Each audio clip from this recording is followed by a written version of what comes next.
I'm Marilyn Priel with The Better Part.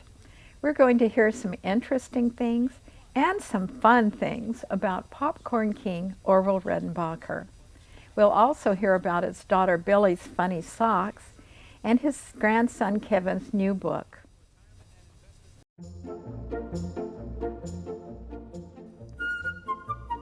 Welcome to The Better Part, a program that encompasses a diverse spectrum of topics important to our community, which we hope will both inform and entertain you.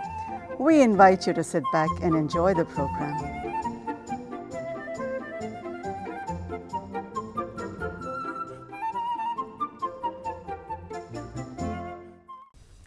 My guests are Billie Redenbacher Atwood and her son Kevin.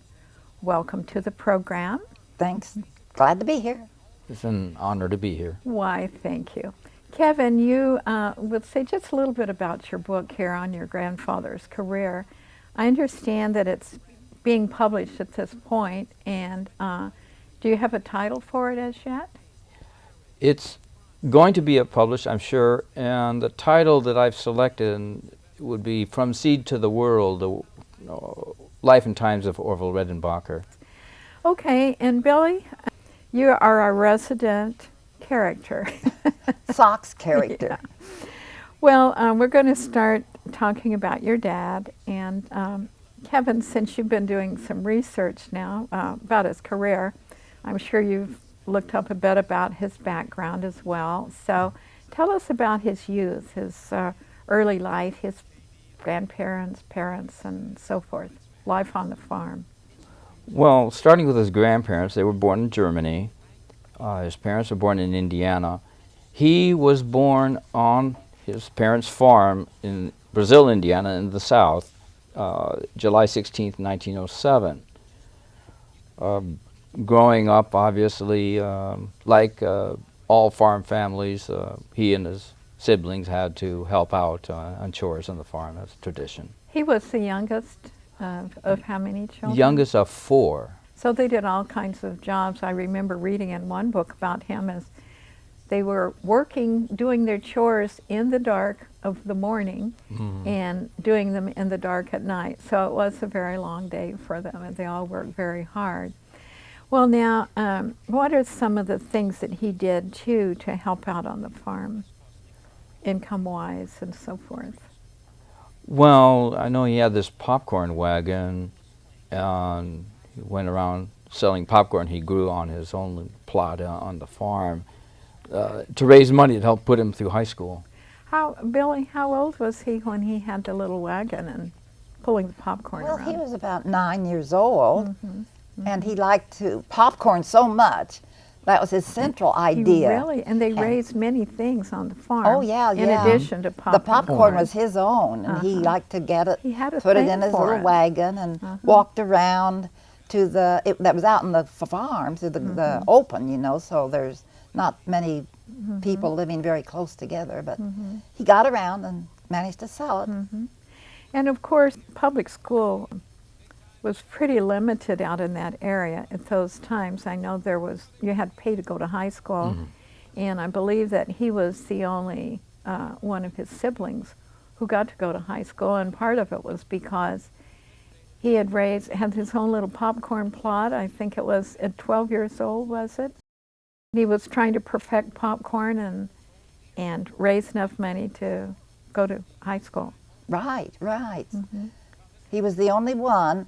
2 of his siblings just went as far as the 8th grade, and the other one, Mabel, got to the 8th grade, and she wanted to go to school so badly she repeated the 8th grade. Oh. But they could never go to high school. Wow. So he went on, and where did he go to school, and what did he major in? He turned down a West Point offer to go to Purdue University in West Lafayette, Indiana. Started in 1924, graduated in 1928 with a bachelor's degree in agriculture, one subject being agronomy, that's a crop science management type of field. What was his college life like? I know he had to work a lot to continue in school to be able to pay for it. Yeah, but besides any work he did, He did a lot of extracurricular activities. Something was pretty popular in those days. He played the sousaphone in the marching band. He worked on the school yearbook, the school newspaper. He was involved in 4-H activities. Now, when he was working in the band with the sousaphone, he says, that's where I learned to toot my own horn. And I think that kind of symbolizes Orville a little bit too, that he did toot his own horn very nicely. Yeah, yeah. And he also, didn't he do sports? Oh, Didn't yeah. he, wasn't he on yes, track? he did track and long distance. And he said, the way to win is to stay in front. It's And a again, very obvious thing. that was his metaphor to his children, I guess. Right. I know about one funny job that he had as when he was in college. As one of his college friends had a job, a day job. He worked all day long, and I guess was for a week. And they were gathering eggs and taking care of chickens, but it had a lot to do with eggs. It may have been candling the eggs or whatever, you know, checking the eggs. Anyway, when it included meals. Oh. And the meals was eggs. So they were quite chagrined that they had to work with eggs all day and then have eggs for, I guess, breakfast, lunch, and dinner. Boiled, fried, and everything else. It was pretty funny. Okay, now, so he's in college, and he's gotten his degree, and then he gets married to your mother. They met through a mutual friend, so that's how they got together. Mother lived in West Lafayette, and the mutual friend was there, and that's what got started. And Mother had gone to college in southern Indiana, but she didn't finish the first semester. She got married instead. Okay, and your dad had just graduated. Yeah. Okay. And then his first job was as a school teacher, and what was he teaching? Biology. And there's an interesting thing about that. Okay. While he was the school teacher, he got chicken pox. And his principal said, well, ask your wife to take over while you are getting rid of the chicken pox. Mother was just a housewife, knew nothing about biology. So she went and did her thing with biology. And I said, well, what did you do to keep going if someone asked you a question? I would tell them, you look that up and let us know the next day. Very smart lady.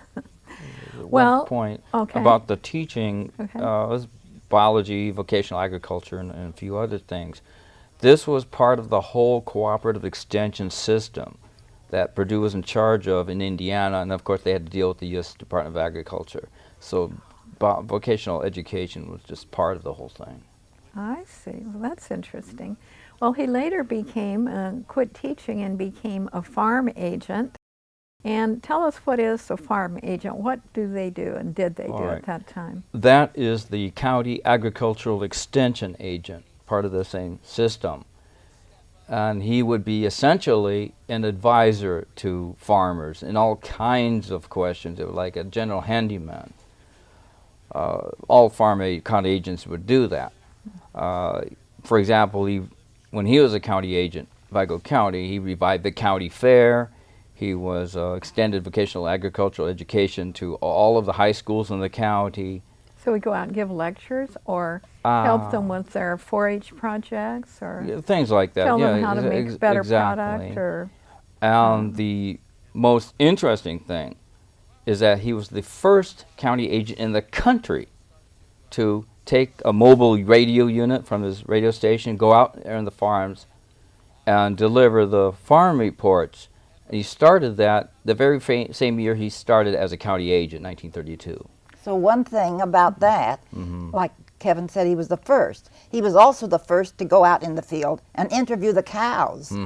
There was a picture of him sitting on the fence with the microphone held towards the cow, and the cow was answering him. He was quite a guy.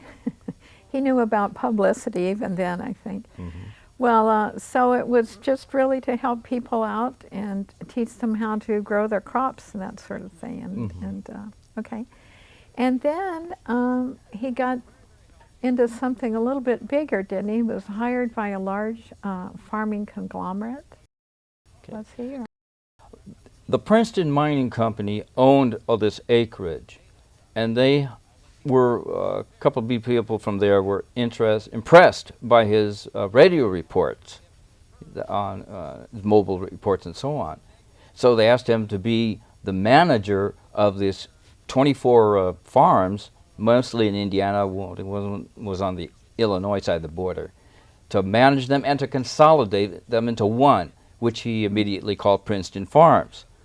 Now, consolidation was a relatively new idea back in those days. So he was there for 1940 to the end of 1951, long time. Oh, my goodness. Well, when did he acquire his own farm? Well, while he was a county agent for 3 years, he had his own farm. He had a tenant farmer handle it, and that was about 9 miles south of Terre Haute. What was he raising there then? I never did find that Oh, out. okay. It's all right. All right. Now, right after being farm manager at Princeton, he and Charlie Bowman, they've been talking about a few years, they're going to buy this seed company, George F. Chester and Sons. So, late 1951, they bought it. That was Valparaiso, Indiana. Right, near Valparaiso. And they called it Chester Hybrids. And they later renamed it Chester Inc., which is its current name. So they expanded the operation, not just seed, but into popcorn, liquid fertilizer, a lot of things. That was his big thing, liquid fertilizer.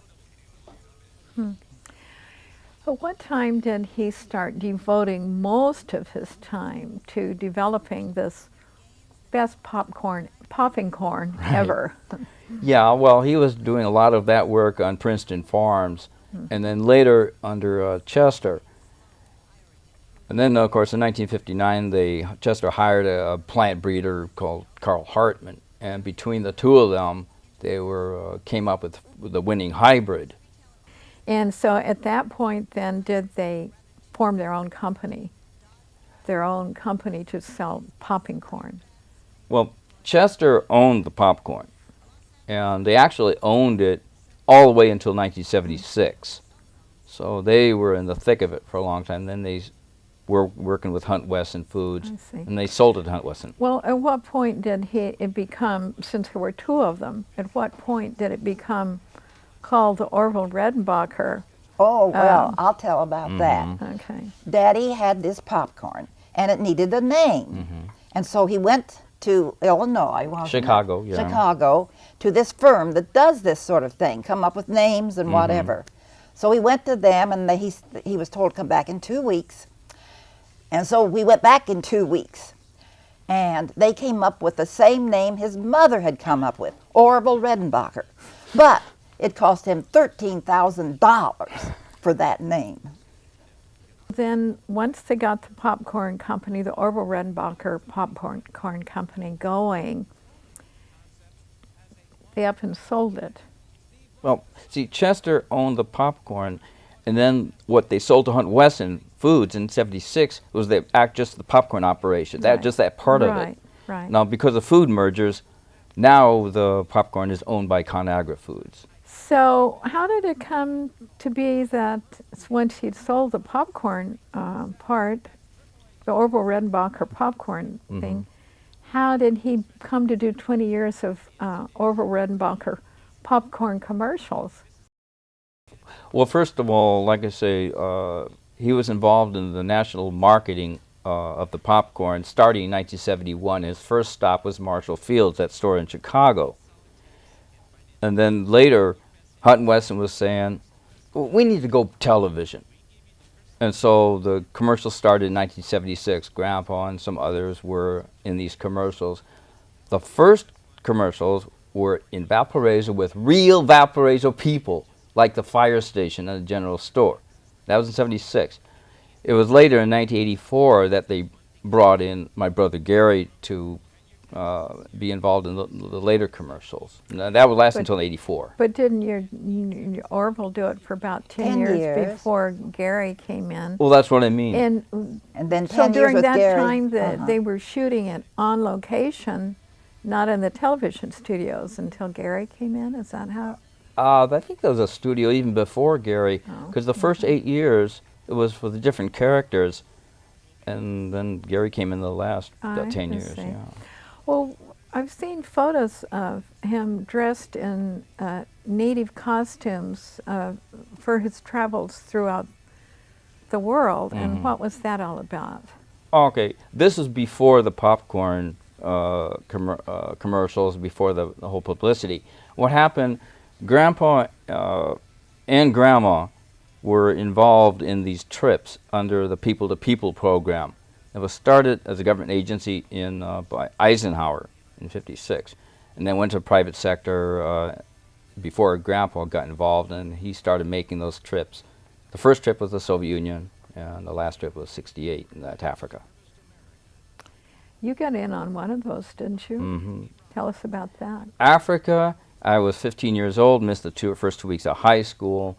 We did all kinds of things. I don't know what Grandpa did, but Grandma being host and hostess, they're great managers, great organizers. I remember I rode in a rickshaw, you know, those rickshaw vehicles like they have in East Asia. I talked to a chief of a Maasai tribe in English. Wow. And then, of course, rode on a camel. I didn't have the reins. I was guided along by somebody. The camel was great. Oh, the rear goes up, and I was angled, and I held on for dear life. He became quite well known. Aside from the commercials, it seemed like he knew all kinds of celebrities and was on other television shows a lot.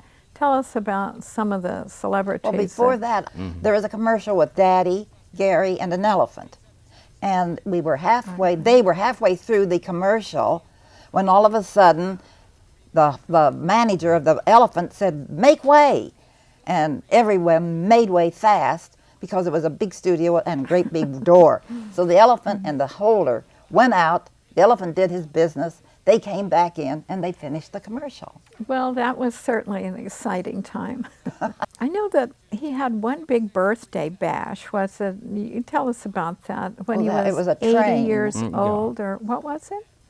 Well, it was a big Amtrak train, the giant birthday card, and people would sign it every step of the way. I don't know where it started. I think one wound up in San Diego, I believe it was. San Diego It went across the United across States. the country to San Diego. All kinds of people signed it. And during the whole time of that celebration, all kinds of celebrities would send in congratulations. Lucille Ball, for example. Elizabeth Taylor. Yeah. A lot of Amazing people. You a lot never. of stars, and he had letters from presidents who were. Yeah. He certainly made a success of himself, and his grandfather, when Orville was a young kid, his grandfather said, "That boy will never amount to anything." And I think Orville was a good example of the American story. You know, that the grandparents come over as immigrants and they struggle, and then their children work hard and they get something, and then the grandchildren can rise to be entrepreneurs, and it's kind of like the Yankee ingenuity that we talk about America having in the land of opportunities. So, Well, now, Daddy's motto was, do one thing and do it better than anyone else. well, it worked for him, didn't it? And I know that he, then knowing what the education problem was back in his time, he certainly put you and your sisters through college and left enough money for all of his The grandchildren grandchildren, and great-grandchildren to go.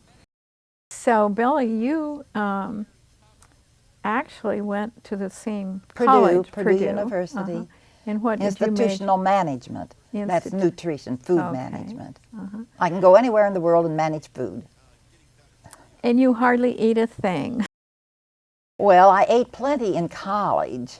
You did. I got overweight in college. Really? Oh, yeah. But things are kind of different now.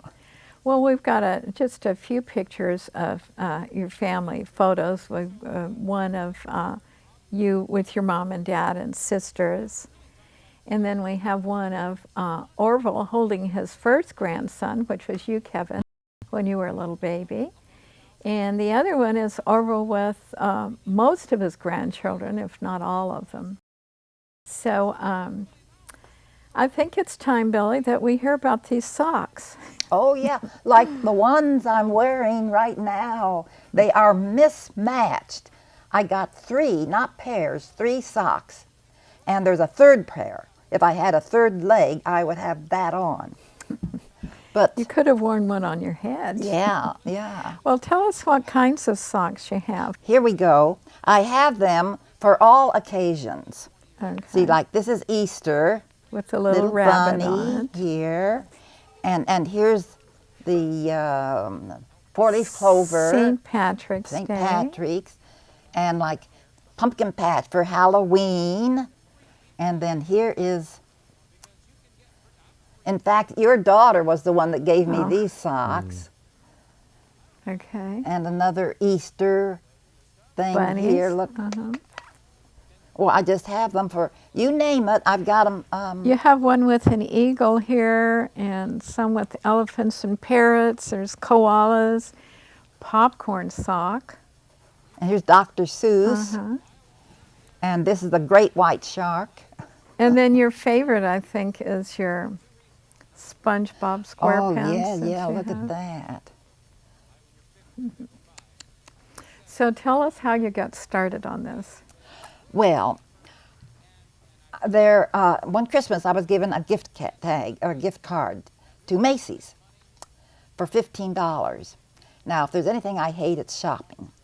So I thought, what'll I do? I'll go in Macy's, hope I can find something and get out of there fast. So I went in looking for some little gadget, gewgaw or whatever, and I'm cruising around aimlessly, and then I see this sign, socks for sale. Well, I said, that's practical. Let me find some socks, buy them, and get out. So I got my 6. I went to the clerk, and I gave her my gift card. And she says, if you have a Macy's card, you could have less money to pay. So I said, okay. So it turned out, for those 6 socks, I only had to pay $1 of my own money. That's all I've ever paid.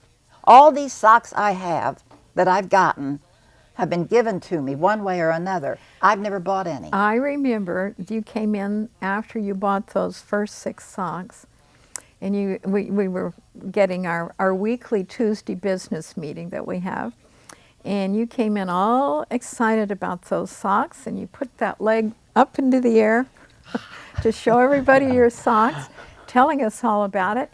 And those socks caught on like wildfire. Now tell us a little how it happened. Lynette was one of our members. And after I told everybody about the socks and how I got them, she says, I have some socks, haven't worn them for 3 years. Got them when I was in Australia, and they have koalas on them. Would I like them? Yeah. So she brought them in the next time. That's how it got started. So everybody in our crew cleaned out their drawers and brought in all the Well, socks. when they go on vacations, on trips, it's amazing. My sister gave me socks. People Started buying them for you. There was a complete stranger. I had to have 30 doses of radiation for cancer. So I was sitting in the room waiting to be called. And this woman was also sitting there. Now, whenever I go someplace and I'm going to be with a person or have people see me, I wear far-out socks. So she said, oh, I like those socks. And so I had to tell her about them. She says, I have some socks that I haven't worn for 2 years. Would I like them? Sure. So she brought them in the next time, and now I have a pair of socks with birds on them. Complete stranger. It's amazing. Well, we even used you. We did 1,000 television programs over the year, and we had a big celebration, and we had a commercial on TV about it, and you were our spokesperson, and you were up talking about your socks, and I think we're going to show that a little bit, a portion of it. I'm Billie Atwood with The Better Part, and I'm also a socks collector, and I have about 1,000 socks. And I have to determine what socks I want to wear for our 1,000th show celebration coming up in October. Sponge Pants Bob. This, the individual little toes, Christmas, Easter. Oh, how am I ever going to figure this out? Look at that. Just like going down the chimney. Oh, here it says rock goddess, the eagle. 1,000 socks. Da-da-da-da-da. I just can't decide what socks I'm going to wear. But starting the week of October the 25th, when our 1,000th show is going to be showing, I hope all of you will be watching and find out what socks I have finally decided to wear. I've known you a lot of years, Billie, and I've always enjoyed hearing stories about your dad, Orville Redenbacher. And I've loved looking at your socks and hearing about those every Tuesday. And Kevin, we're looking forward to your books. Thank you for joining us. We've loved having you here with us, and please come back again.